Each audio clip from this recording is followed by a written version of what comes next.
Hello my dear students and welcome back to the channel. आज के class में हम कंटिन्यू करेंगे अपना एनईपी सेमेस्टर 1 का पेपर कॉस्ट अकाउंटिंग। पिछले वीडियोस के अंदर हम ओवरहेड का टॉपिक पढ़ रहे थे। ओवरहेड के अंदर 3 मेथड था रीअपोर्शनमेंट करने का, जिसके अंदर हम पहला 2 मेथड ऑलरेडी पढ़ चुके थे। आज के क्लास में हम मेथड नंबर 3 पढ़ेंगे। मेथड नंबर 3 का नाम है reciprocal method. But before we start the video you can check the description में एक ऐप का लिंक है। डाउनलोड करो, रजिस्टर करो अपने आप को, और complete videos, notes, practice sets, important questions सब कुछ अवेलेबल होगा। कुछ ग्रुप्स के भी लिंक है, टेलीग्राम चैनल्स का लिंक है, उसको भी ज्वाइन कर लो। वहां पे तुमको टाइमली अपडेट्स मिलता रहेगा। राइट, तो स्टार्ट करते हैं वीडियो को। टॉपिक है रेसिप्रोकल मेथड। सबसे पहले समझते हैं रेसिप्रोकल मेथड लगता कहाँ है। ठीक है, अब जैसे दो प्रोडक्शन डिपार्टमेंट है ए एंड बी, और दो सर्विस डिपार्टमेंट है सपोज एक्स एंड वाई। तो रेसिप्रोकल मेथड कब लगता है? जब एक्स जो है वाई को भी सर्विस दे रहा है, साथ में ए और बी को तो चलो दे ही रहा है, वाई को भी सर्विस दे रहा है। ठीक है, और ये जो वाई है ये ए और बी को तो सर्विस दे ही रहा है, साथ में साथ एक्स को भी सर्विस दे रहा है। ठीक है, तो रेसिप्रोकल मेथड कहां पे एप्लीकेबल होता है? जब एक सर्विस डिपार्टमेंट दूसरे सर्विस डिपार्टमेंट को सर्विस दे रहा है, और दूसरा सर्विस डिपार्टमेंट पहले सर्विस डिपार्टमेंट को सर्विस दे रहा है। जब एक दूसरे को सर्विस दे रहे हैं, वैसे सिचुएशन के अंदर एप्लीकेबल होता है रेसिप्रोकल सर्विस मेथड। क्लियर है? अब इसमें 3 मेथड है रेसिप्रोकल से सॉल्व करने का।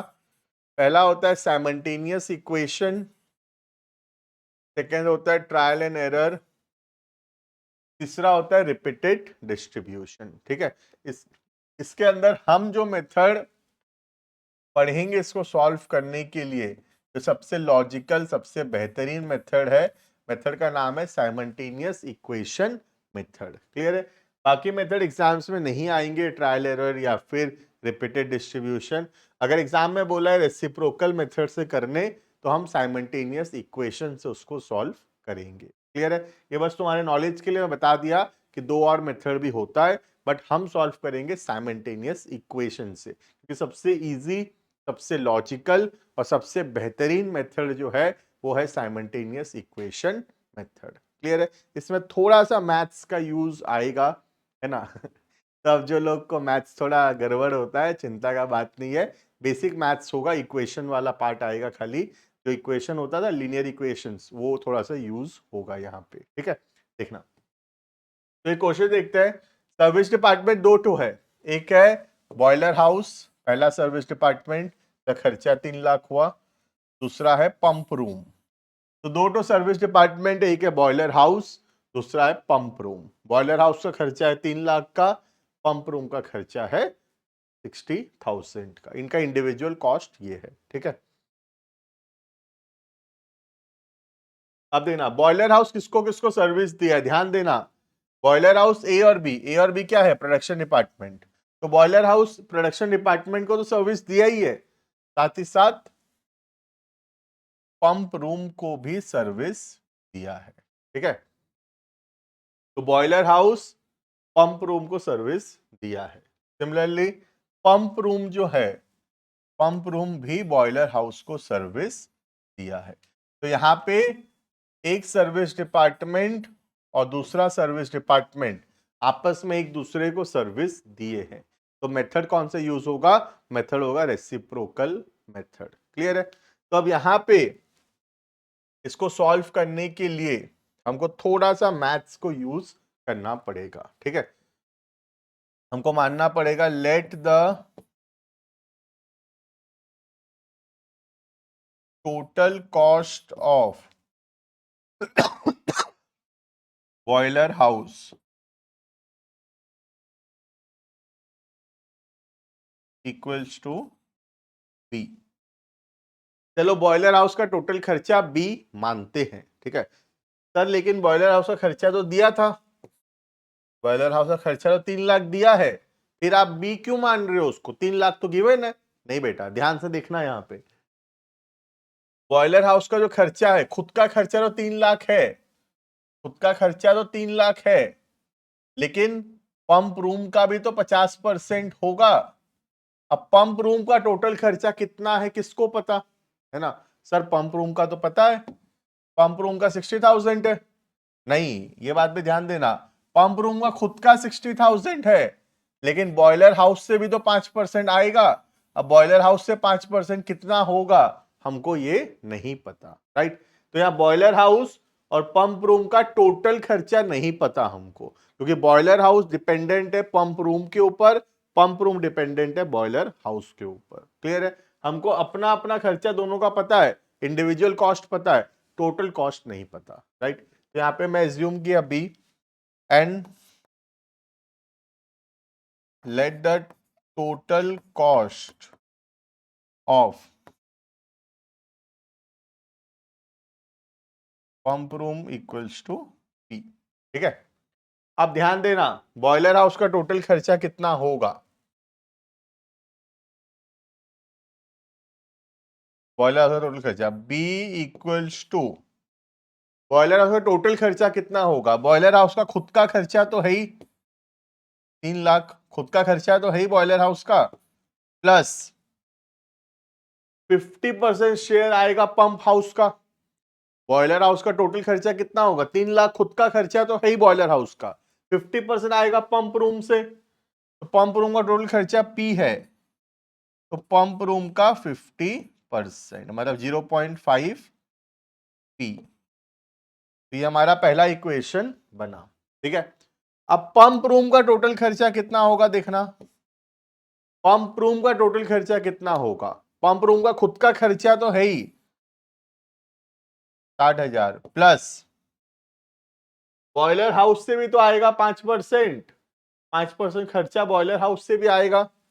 बॉयलर का खर्चा को क्या बोलते हैं? बी, 0.05, 5% है, ध्यान रखना 0.05 बी। क्लियर? अब ये दोनों इक्वेशन को अगर हम सॉल्व करें तो हमको बॉयलर हाउस और पंप रूम का टोटल खर्चा पता चल जाएगा। ठीक है, तो मैं एक काम करता हूं, ये जो P का वैल्यू है इसको फर्स्ट इक्वेशन में पुट करके देखता हूं। ठीक है, ये हो गया हमारा पहला इक्वेशन, ये हो गया दूसरा इक्वेशन। तो दूसरा इक्वेशन जो है P का वैल्यू को मैं पुट करके देखता हूं यहां पे, तो क्या बनेगा देखना, थोड़ा सा मैथ्स लगेगा बेटा। B equals to 3 lakh plus 0.50 P की जगह ये लिख सकता हूं 60,000 प्लस 0.05 P। ठीक है, सॉल्व करेंगे फटाफट से। B equals to 3 lakh plus 30,000 plus 0.05 है ना, क्या है 0.05, उस पे मल्टीप्लाई करेंगे हम 0.5, तो ये आएगा 0.025, राइट?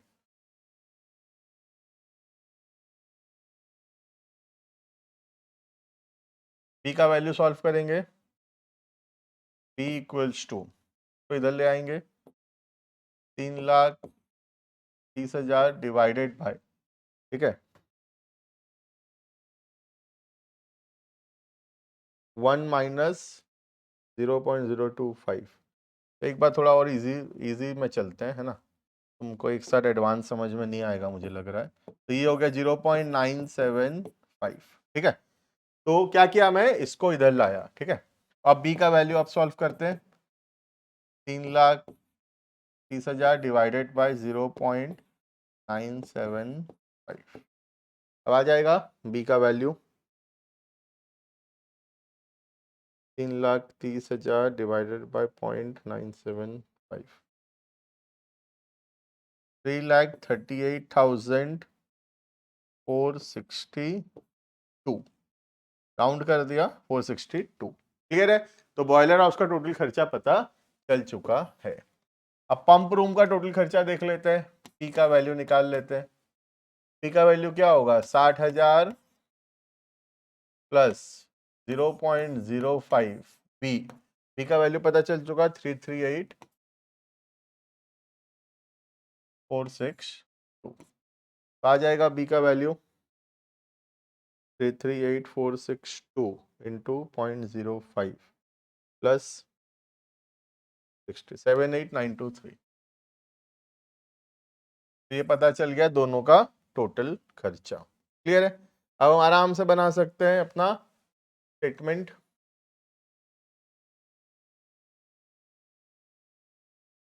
कौन कौन सा डिपार्टमेंट था तो देख लेते हैं। बॉयलर हाउस, पंप रूम, और ऊपर क्या क्या था? ए और बी था आई थिंक, ए बी। तो A B, boiler house, pump room, ठीक है। A B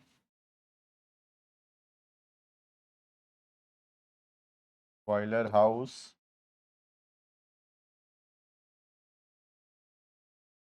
pump room.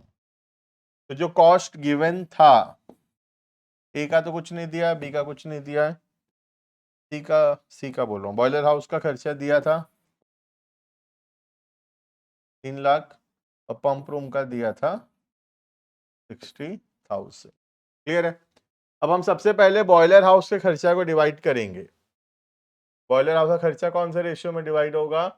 60, 35 और 5, है ना।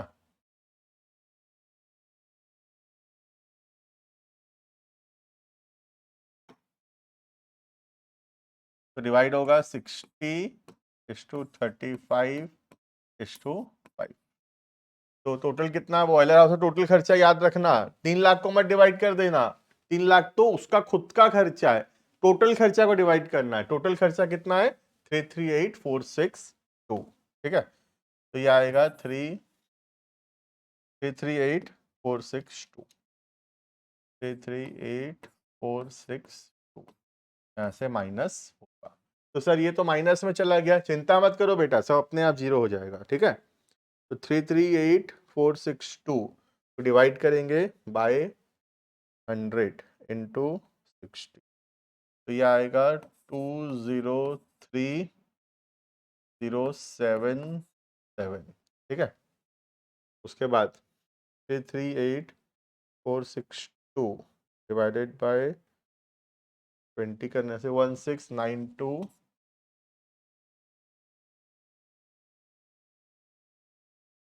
16,923,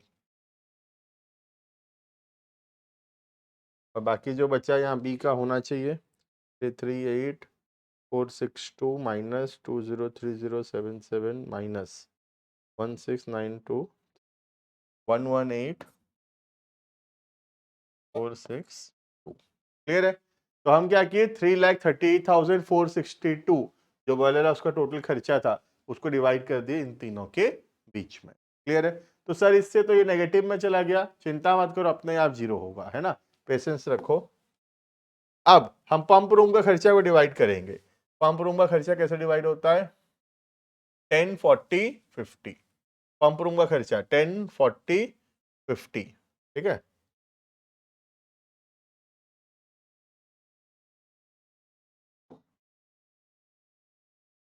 टेन, 40, 50, टोटल खर्चा डिवाइड करना, 60,000 नहीं, टोटल खर्चा कितना है पंप रूम का, यहां सॉल्व किए थे 78923,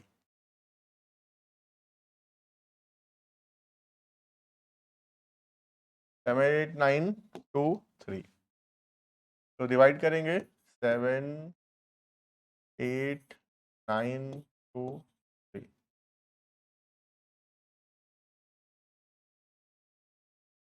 78 हो रहा है कि 76 हो रहा है, बस चेक कर लेना तो थोड़ा।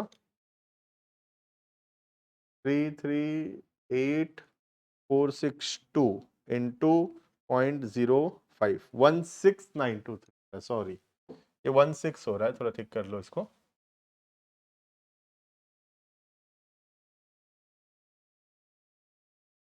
तो ये 76923 था, कैलकुलेशन गलती था, चेक कर लेना। ओ, इसको भी ठीक कर देता हूँ यहाँ पे।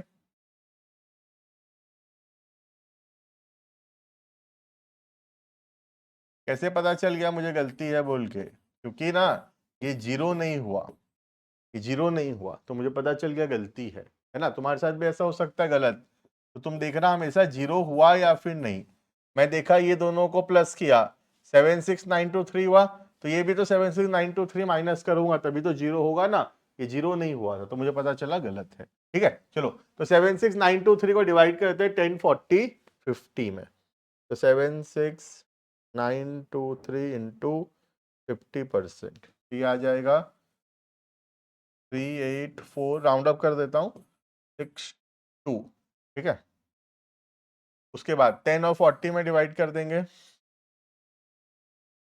डिवाइडेड बाय, तो ये आएगा 7692 और ये इंटू 4 करेंगे तो आ जाएगा 30769। क्लियर है? अब फटाफट से टोटलिंग मारेंगे, ये अपने आप जो है 0 हो गया होगा। You can check, boiler house और पंप रूम अपने आप 0 हुआ क्योंकि सर्विस डिपार्टमेंट है, कॉस्ट अपने आप 0 होगा। ठीक है, बाकी को जोड़ देंगे, तो ये आ गया ए का 203077 प्लस 7692, तो ये हो गया 210,769 और ये हो गया 118462